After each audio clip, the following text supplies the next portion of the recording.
오늘 함께 읽은 말씀은요, 세례 요한의 설교 말씀인데 8절에 보면 회개에 합당한 열매를 맺어라. 세례 요한은 예수님이 오시는 길을 예비하기 위하여 하나님께서 먼저 보내신 선지자예요.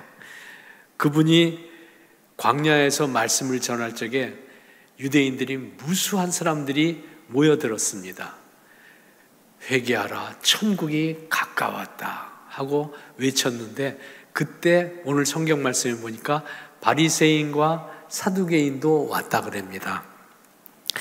바리새인과 사두개인은 이스라엘의 종교 지도자들이니까 세례 요한이라고 하는 선지자가 예언의 말씀을 외친다 그러는데 무슨 말을 전하는가 가서 봐야 되겠다, 들어야 되겠다, 심지어는 감시해야 되겠다, 그래서 온 거예요. 그런데 설교의 요점이 보니까 회개하라는 거거든요. 회개해야 하나님 나라에 갈 수 있다. 지당한 말씀이시군. 그냥 그 말이 옳다고 생각하는 거예요, 바리새인들이. 당연히 회개해야지 하나님 나라 가지. 이스라엘 사람들은 하나님 나라에 들어갈 수 있는 조건을 세 가지를 잡았어요. 하나는 혈통으로 이스라엘 사람이 돼야 된다. 그런데 혼혈을 하고 아무하고나 결혼하고 그러니 회개해야지, 당연히. 두 번째로는 제사제도, 정기적으로 하나님 앞에 나와서 짐승의 번제를 드림으로 죄를 씻김받고 구원받는 것인데, 하나님 앞에 나와서 제사 드리는 것을 건너뛰고 소홀히 하니까 당연히 회개해야지 천국에 가지. 또 하나는 율법을 잘 지켜야지 천국에 가는데, 율법을 지켜 행하기는커녕 율법을 알지도 못하고 듣지도 못하고 따르지도 못하니까 회개하여서 우리처럼 돼야지. 바리새인 사두개인들이 우리처럼 혈통적으로나 제사 제도에 있어서나 하나님의 율법을 지켜 의를 이루는 것이나 우리처럼 살아야지 구원받지, 그렇게 생각하고 있었던 거예요. 그래서 듣고 어깨를 쭉 펴고 있는 바리새인과 사두개인을 쳐다보고 세례 요한이 칭찬한 것이 아니라 이렇게 말합니다.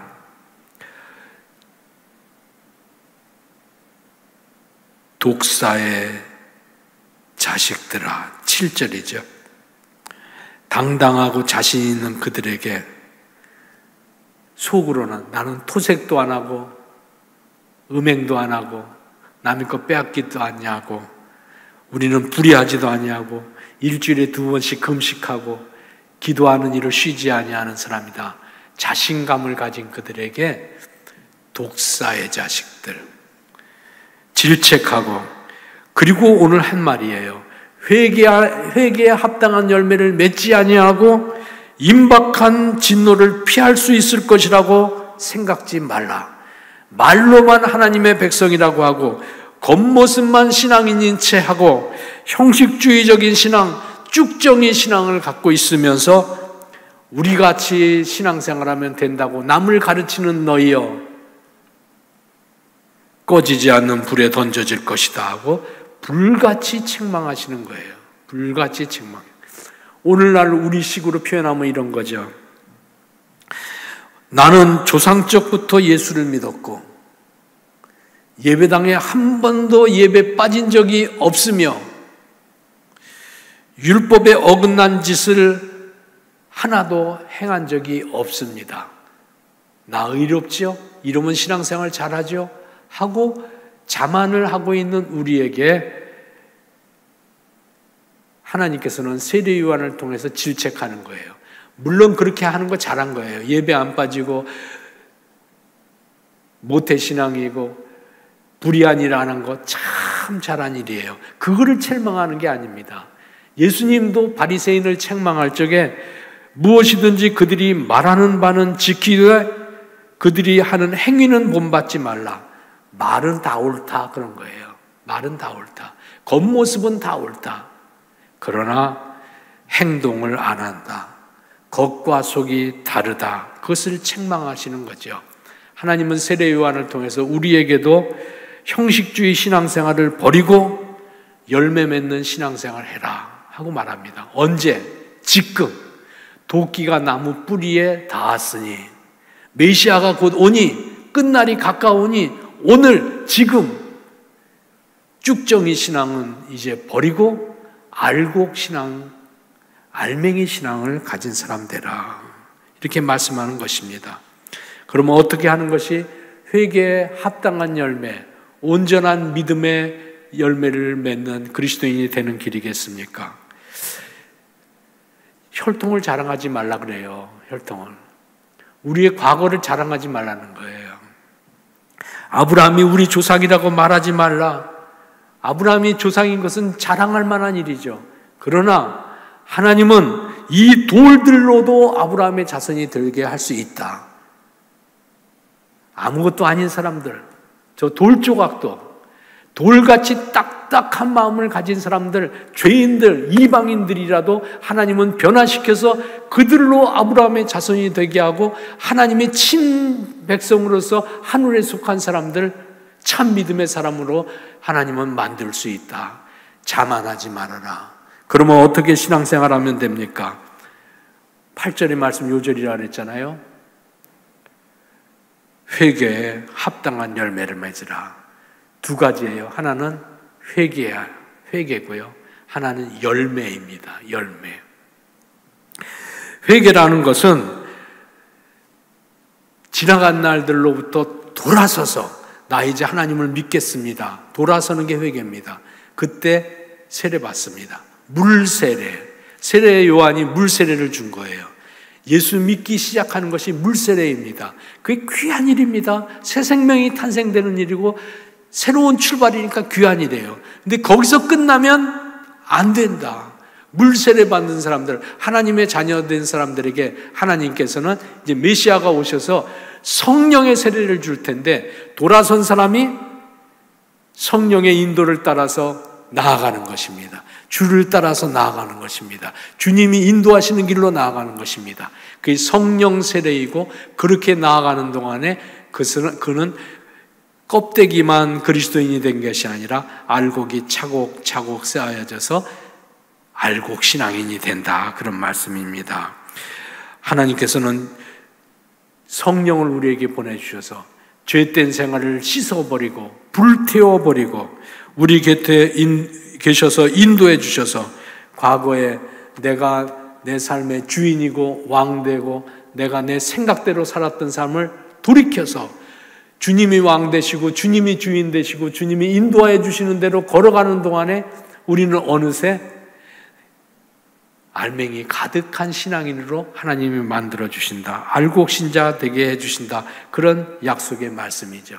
이 말씀을 들은 초대교회 성도들은 예수님이 죽고 부활하시고 승천한 다음에 그들은 예수 믿고 세례를 이미 받은 사람들이에요. 근데 오순절에 함께 모여서 같이 전심으로 기도했습니다. 모여 기도하는 동안에 하나님이 약속하신 대로 성령 세례를 베풀어 주십니다. 지난날의 삶을 돌이켜서 하나님이 원하시는 대로 하나님이 자기들의 삶의 주인이 되어서 이끌어 가시는 대로 살기 시작합니다. 지난날에는 자기 생각대로 사니까 도망가고 부인하고 불신앙하고 그랬던 사람들 아닙니까? 예수님의 제자들조차도. 그런데 성령 받고 난 다음에 12제자만이 아니라 120명 모두가 심지어는 그 이후에 하나님의 교회에 들어오는 사람들 3,000명, 5,000명 수를 헤아릴 수 없는 많은 사람들이 모두 다 성령으로 충만해져서 새 사람이 됩니다. 새로운 삶을 누립니다. 유무상통합니다. 새로운 역사의 주인이 됩니다. 역사를 움직이는 사람들이 됩니다. 그들을 따라서 무수한 사람들이 또 예수 믿고 구원받고 새 역사의 행진에 동참하게 되는 것입니다. 믿음은 열매 맺는 것입니다. 열매 맺는 거예요. 죄에서 돌이켜 세례받는 것, 이 중요한 일이고, 그리고 영원히 새 생명 얻는 일이니까 가장 중요한 일이라고 할 수 있습니다. 그런데 거기서 끝나면 안 됩니다. 말씀 따라 살고 성령의 인도를 따라 살아야 됩니다. 성령의 인도를 따라 살다 보면 하나님께서 어느새 열매 맺게 해주십니다. 그런 의미에서 복음을 듣고 세례받고 물세례받고 하나님의 자녀 된 것이 큰 은혜입니다. 그런데 더 큰 은혜는 선을 행하며 살 수 있도록 성령의 세례를 주시고 성령의 감동을 주시고 성령의 충만함을 주셔서 그 감동을 따라 순종해 나갈 수 있도록 은혜 주시는 것, 이건 더 큰 은혜고 완전한 은혜입니다. 다시 한번요, 우리는 물세례 받아서 예수 믿는 사람이 되었고 성령 세례 받아서 물세례 받는 사람은 하나님께서 성령 세례를 주세요. 우리 안에 성령을 주셔서 감동을 해주죠. 우리가 순종 안 해서 그게 문제죠. 따라가다 보면 어느새 알곡 신자가 되고 알맹이가 튼실한 그리스도인이 되는 것입니다. 우리나라 성도들에게 시급한 것이 바로 이것입니다.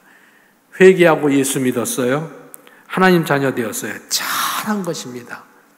외국 사람들이 우리나라에 오면 다 놀라는 것, 예배의 역동성, 기도의 간절함, 신앙생활의 열정, 기도를 해도 하늘이 그냥 다 울리도록 기도하고 눈물로 가슴을 치면서 기도하고 회개하고 잘하는 거예요. 잘하는 것입니다.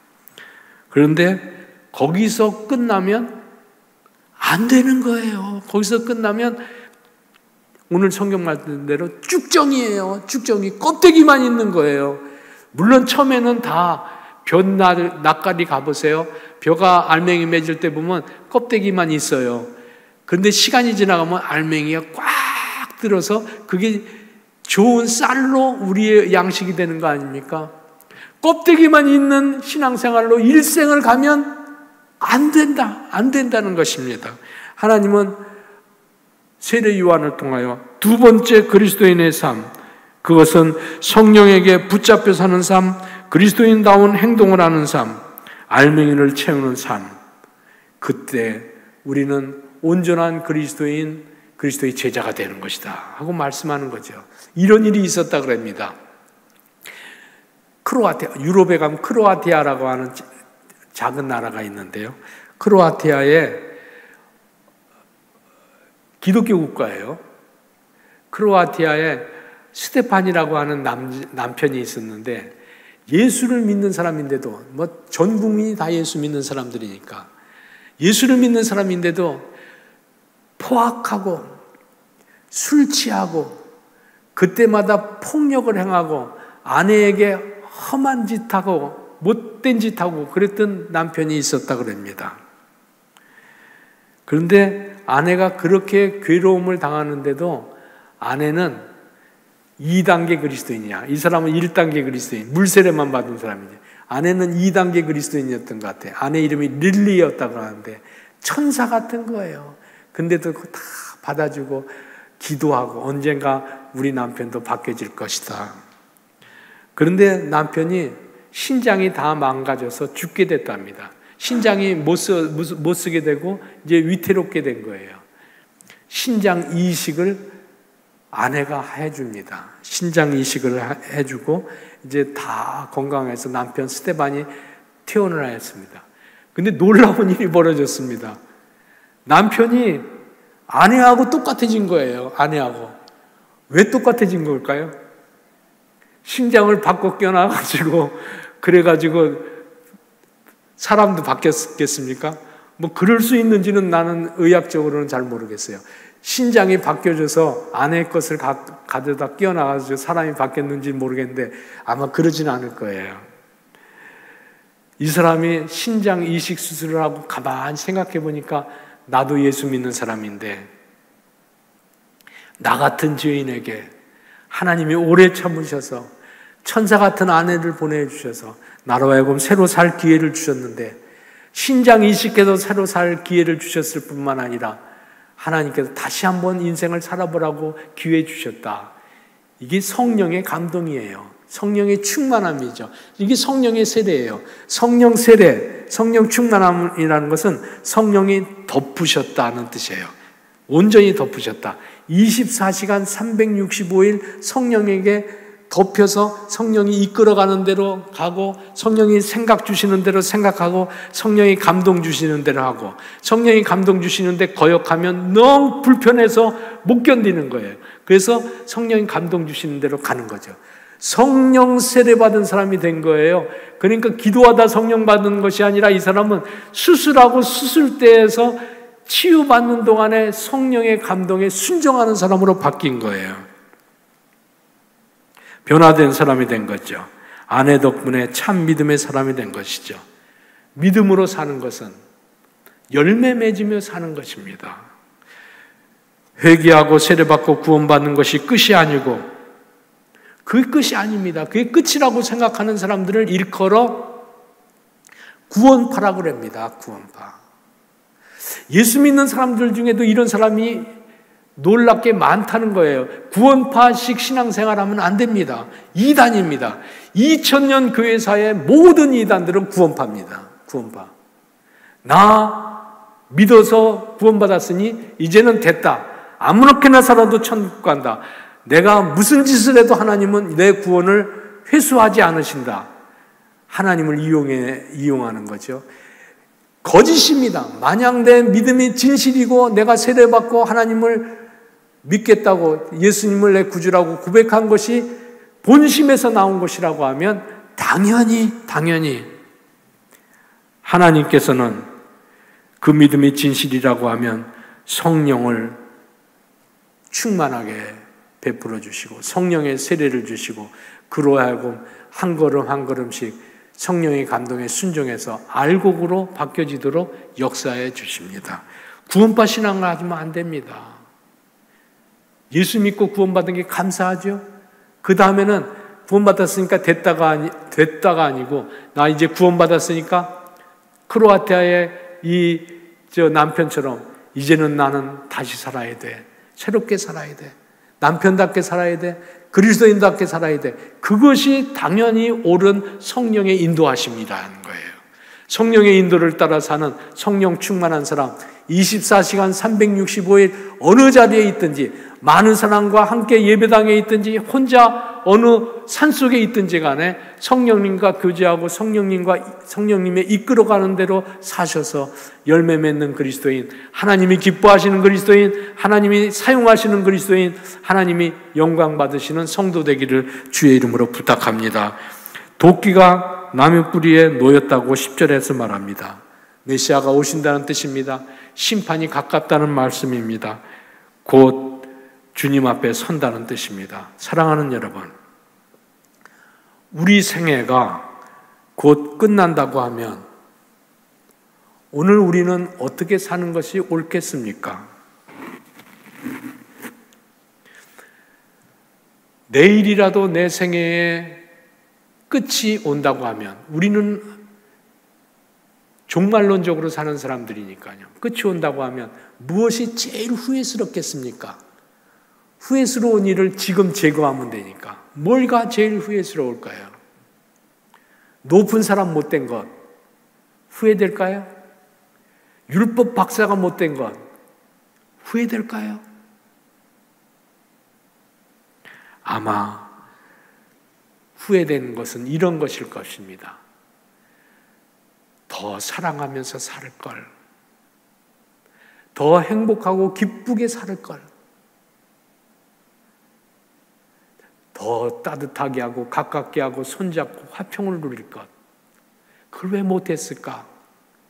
여러분, 익숙한 말이죠. 사랑, 희락, 화평. 내가 그때 좀 더 오래 참았으면 좋았을 텐데 왜 못 참아가지고 파국을 만들었을까? 오래 참음 자비 양선. 하나님께 좀 더 충성하고 살아있어야 될 텐데 나는 왜 예배생활, 신앙생활을 그냥 허드렛 것처럼 하고 살았을까? 충성, 온유, 절제. 갈라디아 5장 22절에서 23절에 나오는 열매 맺는 그리스도인들의 열매 내용입니다. 하나같이 성품의 열매예요. 성품의 열매. 나 왜 그와 같이 살지 못했을까 후회한다고 하면 틀림없이 외형적으로 이루지 못한 것을 후회하는 것이 아니라 알맹이가 채워지지 않은 것이 후회되고 후회될 것입니다. 하나님께서는 우리에게 세례를 베푸시고 하나님 자녀 되게 하셨습니다. 물세례 우리 다 받았습니다. 1단계 넘어섰습니다. 믿음의 2단계, 참 믿음의 완전한 믿음에 도달하는 2단계, 성령 세대, 즉 성령의 인도하심을 따라 살면서 열매 맺어가는 것입니다. 아름다운 열매 맺어가는 것입니다. 그러면 나 정말 주님이 말씀하신 대로 알곡 성도가 되기 위하여 오늘서부터 어떻게 살면 좋겠습니까? 하나님 앞에서 물세례 받은 사람이요, 물세례는 예배당에서 받잖아요. 물세례는, 성령 세례는 하나님께서 우리 마음속에 세례를 주시는 거예요. 성령 세례 받은 증거는 성령의 인도를 따라 나아가서 아름다운 열매 맺는 것, 그게 증거예요. 그러면 어떻게 내가 알곡 같은 열매를 맺어가면서 살 수 있을까? 오늘 아침에는 우리 모두가 다 9가지 신앙의 열매 중에 한 가지를 다짐합시다.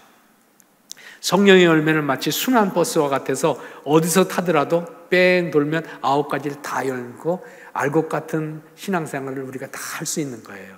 사랑에서 시작해도 좋고 희락에서 시작해도 좋고 평화에서 시작해도 좋습니다. 근데 저는 오늘 아침에 8번째 성령의 열매인 온유 절제라에서 온유 8번째 신앙 성품에서 시작했으면 좋겠다고 말씀드리고 싶습니다. 예수님께서도 온유한 자는 땅을 기업으로 얻을 것이요 그랬습니다. 땅에서 존귀한 자가 된다는 뜻이요, 이 땅을 다 하나님 나라로 확장시켜 나가는 귀한 사명 감당하는 그리스도인 되게 된다는 약속의 말씀입니다. 온유한 사람, 이렇게 이번 주간에는 하나님 앞에서 의식적으로 행동하십시다. 오리를 가자고 하면 심리 가주세요. 심리. 속옷을 달라고 하면 겉옷을 주세요. 나만 손해볼까? 그렇지 않습니다. 주님께서 그 사람에게 복이 있다고 그럽니다. 복이 있다. 도울 기회가 있으면 거절하지 마세요. 하나님께서는 우리가 할 수 있으니까 그와 같은 도움의 손길들을 요청하는 사람들이 내 곁에 있는 거예요. 같이 가줄 수 있어? 하고 누가 요구하면 뭐라고 말할까요? 같이 가줄 수 있어? 그래, 가보자. 같이 가보자. 선교 봉사 나하고 같이 할 수 있겠어요? 그래요. 할 수 있는 한 최선을 다해서 같이 해봅시다. 거절하지 마세요. 거절하지 마세요. 예수님이 말씀하신 것도 억지로 오리 가자가 와도 즐겨 심리 가라는 얘기예요. 내가 안 해도 되는 일을 요청해도 그래도 기쁘게 더 해라. 더 해라. 그렇게 말씀하시는 것입니다. 그때 우리는 회개하여 구원받은 하나님의 자녀인 것을 증언할 뿐 아니라 성령 세례 받아서 그래서 알곡 같은 신앙생활하는 그리스도인임을 증거하는 것이 될 거예요. 알곡 같은 그리스도인이 될 적에 하나님이 알아주시는 그리스도인, 하나님이 사용하시는 그리스도인, 하나님께 영광 돌리는 그리스도인, 훗날에 알곡 창고에 다 드리는 축복된 그리스도인이 되는 거예요. 우리의 믿음이 회개하고 열매 맺는 믿음 되기를 주의 이름으로 축원합니다. 아멘. 기도합시다. 하나님 아버지, 우리를 사랑하셔서 주를 알게 하여 주시고 회개하고 세례받고 돌아서게 하여 주셨으니 감사합니다. 이제 돌아선 대로 24시간 365일 그 어느 곳에든지 성령의 인도를 따라가는 사람, 성령 세례를 받은 사람으로 살게 하여 주옵소서. 그리하여서 예수 믿고 구원받았을 뿐 아니라 알곡 같은 신자로 하나님께서 사용하시기에 꼭 맞는 인생 되게 하여 주옵소서. 천국 곳간에 드릴 하나님의 축복받은 자녀 되게 하여 주옵소서. 오 주여, 우리로 돌아서기에 빠르게 하여 주시고 따르고 순종하기를 미루지 아니하는 그리스도인 되게 하여 주옵소서. 이 한 주간에도 예배드리고 시작하는 하나님의 자녀들이 알곡같이 하나님과 세상의 향기가 되게 하여 주옵소서. 예수님의 이름으로 기도하옵나이다. 아멘.